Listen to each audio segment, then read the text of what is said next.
প্রিয় শিক্ষার্থী ভাই ও বোনেরা, আশা করি সবাই ভালো আছো। আজকে আমরা প্রেজেন্ট ইনডিফিনিট টেন্স সম্পর্কে পড়ব। আমরা গত দিনে পার্সন সম্পর্কে পড়েছিলাম, সেই পার্সন দিয়ে আজকে আমরা প্রেজেন্ট ইনডিফিনিট টেন্সটা পড়ব। আমরা জানি টেন্স মূলত তিন প্রকার: present indefinite present tense, past tense এবং ফিউচার টেন্স।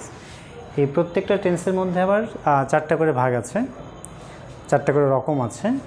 যেরকম present indefinite, present continuous, present perfect এবং প্রেজেন্ট পারফেক্ট কন্টিনিউয়াস টেন্স।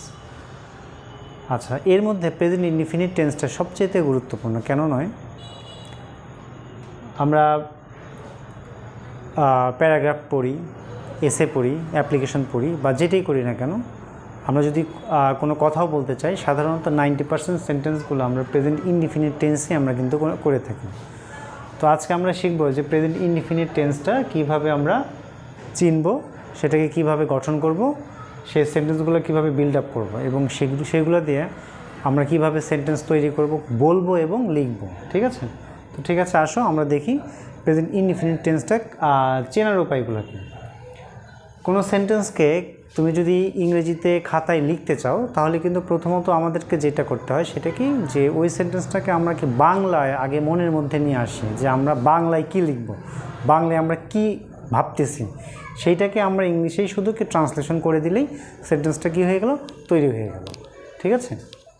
তো সেই জন্য আগে আমাদের কি একটা সেন্টেন্স যে প্রেজেন্ট ইনডিফিনিট টেন্স হবে, সেটাকে বাংলায় কীভাবে চিনব সেইটা আগে কি আমাদের জানা দরকার।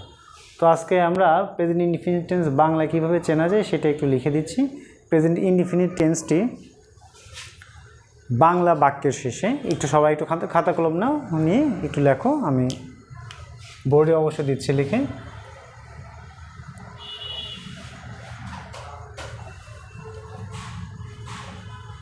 বাংলায় চেনার উপায়।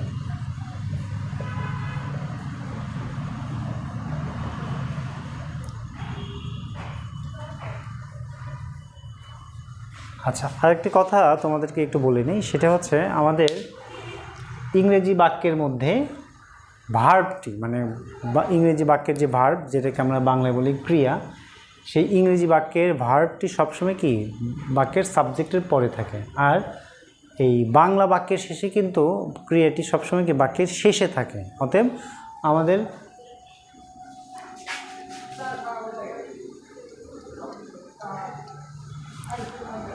আমাদের বাংলা বাক্যের শেষে মানে কি থাকলে আমরা বুঝবো যে এটা প্রেজেন্ট ইনডিফিনিট টেন্স। তো বাংলা বাক্যের শেষে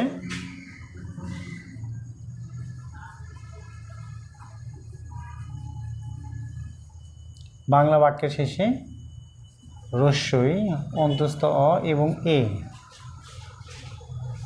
এই তিনটি সাউন্ড আসবে, এই তিনটি সাউন্ড আসবে। ঠিক আছে? যেমন কীরকম হয়, আমি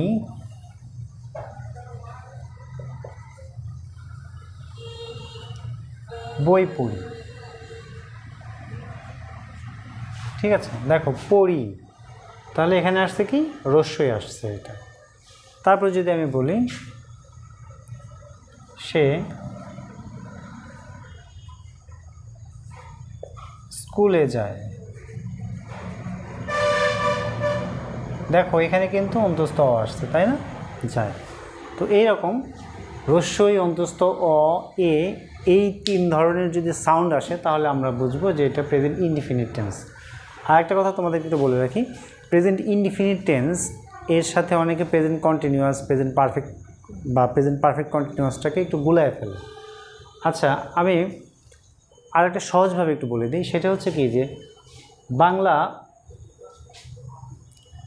আমাদের কোনো একটা সেন্টেন্স যদি আমরা বলি, যে যেমন বাংলা প্রেজেন্ট ইনডিফিনিট টেন্সটা সাধারণত কোনো কাজ সচরাচর আমরা করে থাকি, সচরাচর কোনো কাজ আমরা করে থাকি, এই ধরনের কোনো যদি বাক্য বোঝায়, তাহলে সেটাকে আমরা প্রেজেন্ট ইনডিফিনিট টেন্স বলি। যেমন আমি যদি বলি যে, যেমন আমার এখানে একটা ফ্যান আছে, ঠিক আছে, সেই ফ্যানটা ঘোরে, ফ্যানটা ঘুরছে, এই দুটোর মধ্যে তফাৎটা কি? ফ্যানটা আমি যদি বলি যে ফ্যানটা ঘুরছে, তার মানে কি কাজটা কিন্তু এখন চলতেছে, তাহলে এটা কিন্তু প্রেজেন্ট ইনডিফিনিট টেন্স হবে না, ওইটা কী হয়ে যাবে প্রেজেন্ট কন্টিনিউয়াস। প্রেজেন্ট কন্টিনিউয়াস টেন্সটা কেমন হয়?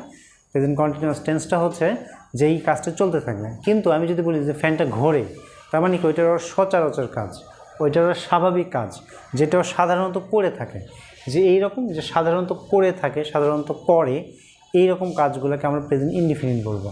আর যদি আমি বলি যে সে কাজটা করতেছে, তখন কিন্তু সেটা কন্টিনিউয়াস হয়ে যাবে। তার মানে কি ফ্যানটি ঘুরছে, সেটা হচ্ছে কি এটা কন্টিনিউয়াস, আর ফ্যানটি ঘোরে ওইটা ওর স্বাভাবিক কাজ, ওইটাকে আমরা বলবো হচ্ছে প্রেজেন্ট ইনডিফিনিট টেন্স। আর ঘোরের ক্ষেত্রে কিন্তু দেখবা যে ঘোরে এই যে এ সাউন্ডটা আসছে, ঠিক একই রকমভাবে আমি যদি বলি আমি বইটি পড়ি মানে কি আমি তো এখন পড়তেছি না, এটা আমার একটা স্বাভাবিক কাজ, আমি সাধারণত বই পড়ি আর কি। আর যদি আমি বলি যে আমি বইটি পড়ছি, তার মানে কি কাজটা এখন চলতেছে। তার মানে এই যে ব্যাপারটা, যেটা একটা হচ্ছে কি কন্টিনিউয়াস মানে কি কোনো কাজটা এখন চলতে থাকবে, চলমান।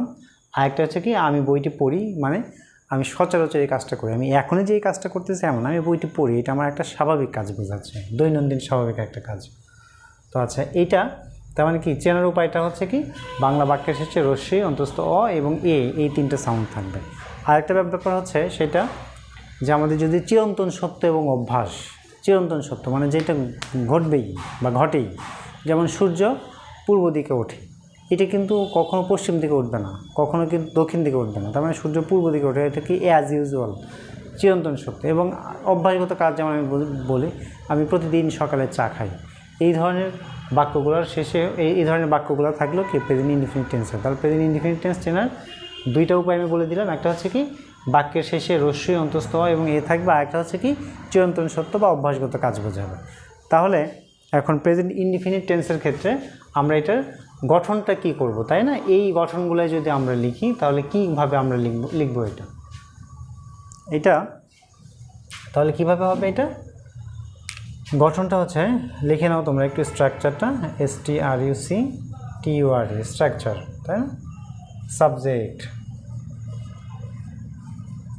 প্লাস মূল verb plus object plus extension, ঠিক আছে? এখন কথা হচ্ছে আমাদের বেশিরভাগ শিক্ষার্থীরাই সাবজেক্ট অবজেক্ট এগুলো কি চিনতে পারে না।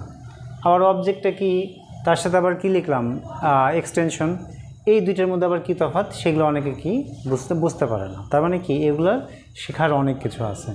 আচ্ছা, আমি ধীরে ধীরে এটা তোমাদেরকে বলে দেব যে সাবজেক্ট কাকে বলে, অবজেক্ট কাকে বলে, মানে একটা বাক্যের মধ্যে সাবজেক্ট কীভাবে বের করব, অবজেক্টটাকে কীভাবে বের করব, আবার অবজেক্ট এবং এক্সটেনশনের সাথে পার্থক্যটা কী। কারণ কি আমরা যেরকম পার্সন থেকে টেন্সে আসলাম, কারণ কি পার্সন দিয়ে আমরা টেন্স শিখবো, সেরকম আবার কি টেন্স থেকে আমাদের যখন ভয়েস করাবো, ভয়েস এবং ন্যারেশন করাবো, তখন কিন্তু এই জিনিসগুলো একটার সাথে একটা খুবই ওতপ্রোতভাবে একদম কি জড়িত, ঠিক আছে? তো আজকের ক্লাসে হয়তো বা এতটুকু ডিটেলস বলা যাবে না, আগামী ক্লাসগুলোতে এরপরে যে নেক্সট ক্লাসটা আমি নিব সেই ক্লাসে আমি সাবজেক্ট বের করার নিয়ম, অবজেক্ট বের করার নিয়ম, মূল ভার্বটা কি, এক্সটেনশনটা কি, সেগুলো সবগুলো সম্পর্কে আমি আস্তে আস্তে কি বিস্তারিত তোমাদেরকে সব কিছু বলে দেবো, ঠিক আছে? আজকে শুধুমাত্র এইটুকু আমরা একটু বলে দিই যে এই সেন্টেন্সটা গঠন অনুযায়ী আমাদের কী হবে, বাক্যের সাবজেক্ট আসবে কি, যেমন হচ্ছে আমি বই পড়ি, এখানে যদি আমি বলি তাহলে কি প্রথমে কি আসবে সাবজেক্টটা কি আমি, আই মানে কি আমি, তারপরে কি আসবে মূল ভার্ব, মূল ভার্বটা কি আমি কি বলছিলাম যে বাংলা ক্রিয়াটা সবসময় কোথায় থাকে, বাক্যের শেষে থাকে। তার মানে বাক্যের শেষে কোনটা, যেটাতে কোনো কাজ বোঝাবে, পড়ি, তাহলে এখানে কি হবে মূল ভার্ব রিড, আই রিড, তারপরে কি অবজেক্ট। এখন এখানে কি অবজেক্ট আছে নাকি এক্সটেনশন আছে সেটা কিন্তু আমরা জানি না, তাই না? এই বাক্যের মধ্যে অবশ্যই কী আছে, অবজেক্ট আছে, এই বাক্যের মধ্যে কোনো এক্সটেনশন নাই। তার মানে এক্সটেনশন এবং অবজেক্টের মধ্যে কী তফাৎ।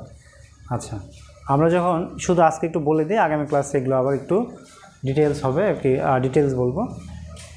এটা হচ্ছে কি মূল ভার্বকে যখন আমরা কি বা কাকে দিয়ে প্রশ্ন করব, তখন এটাকে আমরা কি করব, কি বা কাকে দিয়ে প্রশ্ন করলে যে উত্তরটা পাবো সেটাকে আমরা বলবো হচ্ছে কি অবজেক্ট, ঠিক আছে? তার মানে এখন যদি আমি এটাকে বলি যে আমি কি পড়ি, তাহলে কিন্তু সেখানে আমাদের কি আসবে, উত্তর আসবে সেটা হচ্ছে কি পড়ি, বই পড়ি। তার মানে এখানে আমাদের কি অবজেক্ট আছে, এক্সটেনশন নেই।